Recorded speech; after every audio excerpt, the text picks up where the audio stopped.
Hi! Welcome back to our channel. Friends, చలికాలము వేడి వేడిగా రైస్, మనకిష్టమైన కర్రీ, పక్కన ఆమ్లెట్ చాలా టేస్టీగా ఉంటుంది కదా! ఈరోజు నేను బొబ్బరి విత్తనాల కర్రీ మీకు చూపిస్తున్నానండి. నేను ఎలా చేసుకుంటానన్నది అందరికీ తెలిసే ఉంటుంది. ఒకసారి నా ప్రాసెస్ ఏంటో చూసేయండి.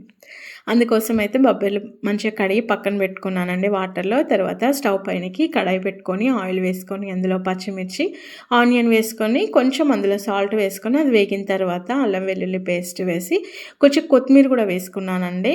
బావుంటుంది టేస్ట్. తర్వాత పసుపు వేసుకొని మనం కడిగి పక్కన పెట్టుకున్న ఈ విత్తనాలు పోపులో వేసుకోవాలి.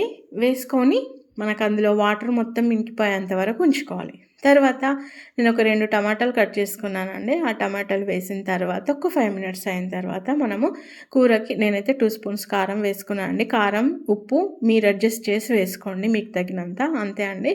ఉప్పు వేసుకొని నేను కొన్ని వాటర్ వేసుకున్నాను. ఎందుకంటే ఉడకాలి. కొంతమంది కుక్కర్‌లో కూడా వేసుకుంటారండి. ఇది పచ్చివి కాబట్టి మనకు తొందరగానే ఉడుకుతుంది. మరీ మెత్తగా అయిపోతే బాగుండదు కదా! నాకైతే ఇంత కన్సిస్టెన్సీలో గ్రేవీ ఉంటే చాలా బాగుంటుందండి. కొత్తిమీర చాలా ఎక్కువగా వేసుకోండి. టేస్ట్ అయితే బాగుంటుంది.